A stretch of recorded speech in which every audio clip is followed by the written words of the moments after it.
নির্বাচন যে ৭২-এর সংবিধানের আন্ডারে থেকে যে আবার নির্বাচন হবে, তাহলে আরেকবার যে স্বৈরাচারী হাসিনার মতো আরেকটা দোসর এসে বসবে না তার নিশ্চয়তা কি? যে একজন সাংবাদিককে এই চাঁদাবাজের বিরুদ্ধে নিউজ করাতে তাকে হত্যা করা হয়েছে।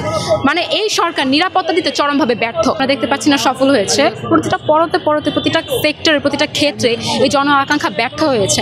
যেমন জনগণের সবচেয়ে প্রথম যে দাবিটা নিরাপত্তা, তার আগে বেঁচে থাকতে হবে। এই নিরাপত্তা এই সরকার আমাদেরকে দিতে পারেনি।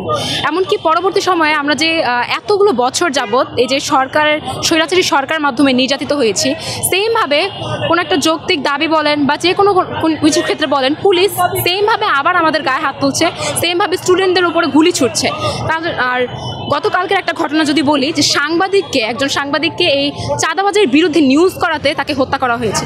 মানে এই সরকার নিরাপত্তা দিতে চরমভাবে ব্যর্থ। স্বাস্থ্য আজকে বিভিন্ন ক্ষেত্রে আপনি যদি বিভিন্ন মেডিকেল পরিবেশন করেন, এখনও স্বাস্থ্যক্ষেত্রের কোনো উন্নতি নাই।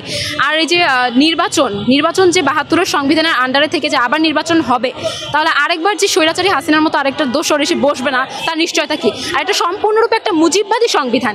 এই সংবিধানকে উৎখাত করার জন্য, এই সংবিধানকে পাল্টে একটা নতুন সংবিধান রচনা করে এর মাধ্যমে বাংলাদেশকে এগিয়ে নিয়ে যাওয়ার জন্য আমরা এই অন্তর্বর্তীকালীন সরকারকে বসিয়েছিলাম। তাহলে সে যদি এই সংবিধান রচনাই করতে না পারে, তাহলে তার এখানে থাকার কোনো মানে হয় না। সে চরমভাবে ব্যর্থ। তাকে যে কাজে বসানো হয়েছিল সে কাজই সে করবে না, সেটাই সে ঘোষণা দিয়ে দিচ্ছে। তার মানে চরমভাবে এই সরকার ব্যর্থ। তাই আমরা স্পষ্টভাবে বলতে চাই, এই সরকার যেহেতু ব্যর্থ, এই সরকারকে ভেঙে দিয়ে নতুন করে একটা জাতীয় সরকার গঠন করতে হবে।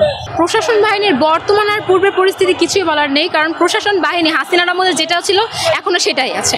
হয়তো কয়েকজনকে অনেক আন্দোলনের মাধ্যমে ২-১জন মাস্টার মাইন্ডকে হয়তো সরানো হয়েছে, অবসরে দেওয়া হয়েছে। বেশিরভাগই করা হয়েছে কি, নিয়োগ এক জায়গায় তাদেরকে পোস্ট দেওয়া হয়েছে, বিভিন্ন জায়গায় ট্রান্সফার করা হয়েছে। কিন্তু প্রশাসনের পোশাক বদলে দেওয়ার একটা গুঞ্জন শুনলাম। পোশাক বদলে দিলে কি আর মানুষের চরিত্র বদলে যায় না, তাই না? প্রশাসন আগে যেটা ছিল এখনও সেটাই আছে। তাহলে এই প্রশাসনের দ্বারা আর কিছুই আশা করা যায় না। এই প্রশাসন আগে জনসম্মুখে স্টুডেন্টদেরকে হত্যা করেছে, এখনও তো জনগণের সম্মুখে হত্যা করতে পারছে না। কিন্তু নীরবে এই যে প্রশাসন বাহিনী থাকা অবস্থায় তাদের যেখানে এটা কন্ট্রোল করা উচিত, জনগণকে নিরাপত্তা দেওয়া উচিত, সেখানে সোহাগ হত্যার সময় আনসার ক্যাম্পের সামনে হত্যার ঘটনাটা হয়। এই গতকালকে গাজীপুরের ঘটনার সামনেও সেমভাবে টহল বাহিনী ছিল, তারা কোনো প্রতিবাদ করেনি, কারণ তারা সেই একই দোসর, আওয়ামী লীগেরই দোসর।